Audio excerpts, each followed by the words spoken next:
everybody, welcome to my channel. In this video, we're going to be making the final 3 Easter cards using a couple different items. One is this press plate from Spellbinders, and I'll be sure to list and link the press plate in the description box, as well as the stencils. And we're going to be using Concord and Ninth ink pads, watermelon, nectar, powder, sprout, and grasshopper. That's the color palette that we'll be using, as well as from Lawn Fawn. I believe this is extraordinary, excuse me. But again, I'll list all of this in the description box. I believe I purchased it from Amazon, so which I always appreciate because it's 2-day shipping. Who doesn't love 2-day shipping, right? I ended up going a different direction, and you'll see a little bit of a shift in the making of these cards, just because I did find that the background is a little bit busy in the one that I'm currently pointing at. So I ended up having to change gears, and what happened is I ended up with making 3 cards, which I'm not mad about. So what I'm going to do is I'm going to use my panel, and this is an A2 card size, so it's 5 1/4 or 5 1/2 by 4 1/4. Now it is recommended that you do use their cotton paper for this so you could get a better press, but I really wasn't looking for a good press. I was just looking for the stamp from this, if you will, so I wasn't too worried. So I just ended up using, I think, 110-pound cardstock, and I'm using my little magnetic device that comes with this. I guess it doesn't come with it, you have to purchase it additionally from the Glassbore Studios. I think it really helps to try to get that huge press plate aligned within the registration marks. It is a little bit bigger than an actual A2 card size, which is what I like because it just goes off the paper. So I'm going to use the recommended ink, and I'm going to really ink that all up so you can just see that I'm just rubbing that ink all over, and I'm using black ink, and I'm just rubbing that all over the press plate, so that way I get a good coverage, because if you don't get a good coverage, they don't recommend you repressing it just because it could get misaligned through running it through the machine. So just make sure you get good coverage the first time around. And as you can see here, I got a really good coverage, not a good press in the paper, just because I didn't use the recommended paper, but that's not what I was looking for. That was not the intentions. It's really just to get the image. So here I'm just applying my paper with the stencil, and I am just ink blending. So I'm going to be using all the colors. I believe, I can't remember, we'll find out here soon, but I believe that I ended up switching colors. So just speeding it up a little bit and trying to knock some of that ink off of my brush as that comes in really hot. So I try not to, apply that first. I always try to knock some of that off by tapping it on my glass board, and then going ahead and adding the ink to my stencil. So here I'm just rubbing my stencil with a microfiber cloth, and then I come back with some alcohol ink and clean that all up. I clean as I go. That's why you see and here's the change. I ended up not using nectar. I ended up using creamsicle. So I originally was doing nectar, but then I switched to creamsicle. But anyways, I clean as I go because I cannot stand having dirty stencils, and I don't like making a big mess. So you'll see that I do end up cleaning as I go, just because that's just something that I got in a habit to. And again, that's exactly why you'll see me cut in and out of the video a lot, because obviously I don't want to sit there and have you guys bored with trying to, trying to see me or watching me clean and whatnot. So I think that was, nectar. So I did end up using nectar. I apologize. I thought I ended up not, but I guess I just added the creamsicle. So then I'm adding sprout. I think what happened was I didn't realize how many stencils there were, so I had to improvise. So I used sprout for the leaf part, and then my next one, again, just lining up that stencil and using grasshopper to get the rest of the greenery added to the stencil there.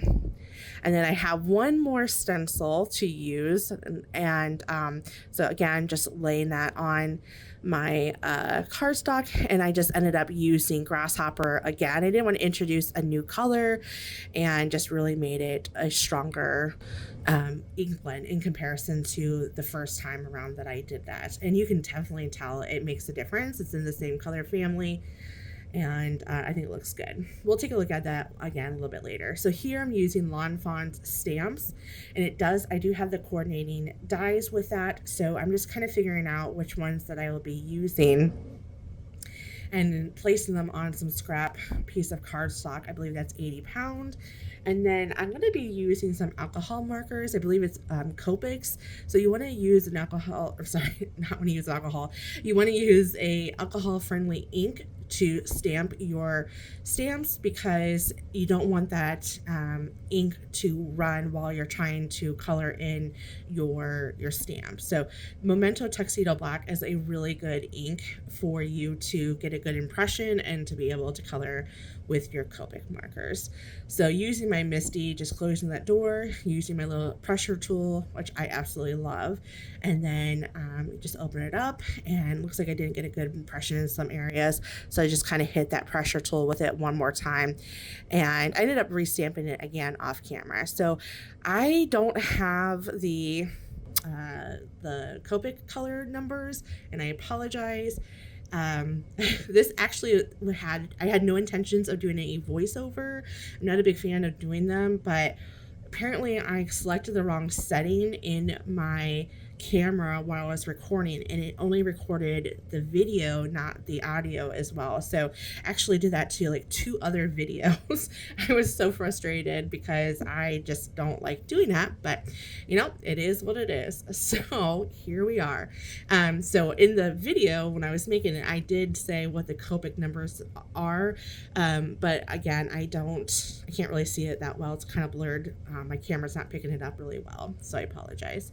But I just ended up using the 2 Copic markers, a really light pink and a light gray, and I'm just really adding some gray to the bunnies, just to give a little bit of dimension to the bunnies, so they're not looking so unrealistic, because like not every bunny is just pure white. I'm sure there's some type of different color on a bunny. I don't know, maybe I'm wrong, but it's my little card world, and I'm just living in it, trying to figure things out. I'm not a colorist by any means, and I would rather ink blend, in my opinion, or paper piece things than to color. Now with this egg, I was a little lost as to what I wanted to do, so I ended up just using my powdered ink from Concord and Ninth to get a little bit of a color variation in the egg, and I was okay if it went outside the lines, just because I knew that it was going to get die cut out. And then I brought in the stencil from the Spellbinders press plate, and just added some texture to this egg, if you will, and I just used that stencil. Use powder just to make it a little darker, and then you'll see here in a second, I ended up just using my Copic marker to outline it, just because it looks like it was a little washed out, and I really wasn't really liking that, so I ended up just using my Copic marker to outline that and got it done. So again, running it through my cutting machine, and I cut both bunnies and that egg. Now the intention was just to make a singular card, and it was to use the eggs and the 2 bunnies. But as you can see here, I kind of like slowed down a little bit. I'm like, I don't know, this doesn't look really good. And I think if the bunnies and the eggs were bigger, I think it wouldn't get so lost. But because that background is so busy, like I'm just trying to make this work, right? And I'm trying to get this egg to work, and I'm like, nope, it's not working. So I had to rethink this whole thing. So I ended up using, I think that's creamsicle cardstock, and the press plate that I used was waffle flower plaid texture plate, I believe. I'll link that in the description box below as well, and it's one of my favorite press plates. I use it often. You will see that a lot in my cards, just because I love that background. But anyway, so I ended up doing that press plate on the white cardstock and the creamsicle, and then I ended up die cutting from Lawn Fawn Happy Easter, and I used it on all 3 cards because I don't have too many stamps and dies that are for Easter, so why not, right? So, and I'm trying to make this egg work It's like kind of like trying to make fetch work, right? It's not happening. I ended up not using it just because I just couldn't fit it in and make it look good. If you had an idea where I could have put it, that'd be great. I ended up just throwing it away, but maybe I'll try it again next year and do different eggs. I could do another card with like three different eggs or five different eggs, right, across the span of the card. That could have been an idea, right? But I guess my mind wasn't there, and I just really wanted to focus on getting these free cards done. So again, here I'm just trying to make this cute little egg work, and it just was not happening. I don't know. I kind of liked it there, but ended up not going with it.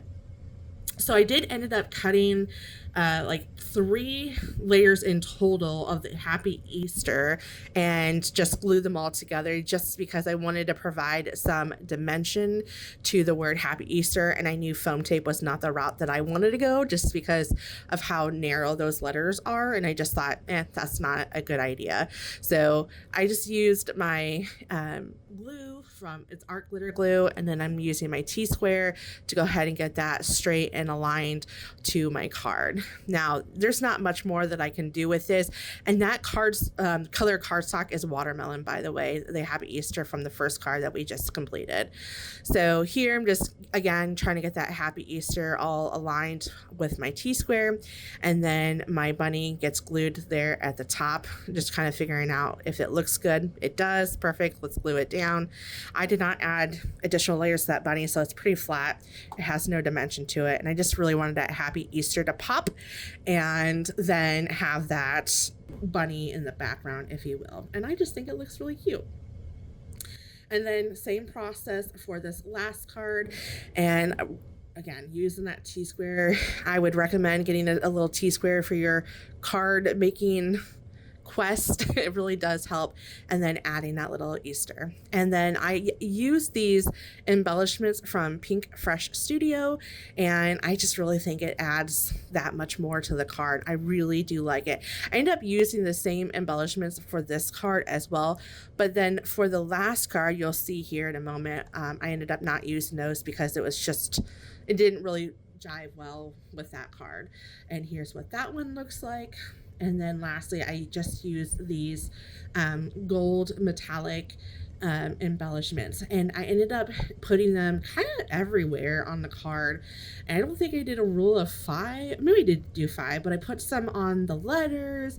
Then I also put them on the centers of the floral, so it kind of just went everywhere within the card, and I just think it looks really cute. Let me know what you think. It's a little different than what I normally do, but I don't know, just kind of wanted to mix it up. So here are my 3 cards. I actually think they turned out good. I think that first card, the Happy Easter on the upper left, it's a little busy. I'm not going to lie. But this, I mean, it's nice and simplistic, and it gets to the point. It's Happy Easter. It's pretty obvious. Yeah, this one, I love that background, but shoo, that was a busy background. So let me know if you think it's too busy, and if the Happy Easter gets lost in there. I think it looks pretty good. Maybe I could have gone a different route, but all right. Thank you so much for watching. As always, I will catch you guys in the next card or craft video. Bye.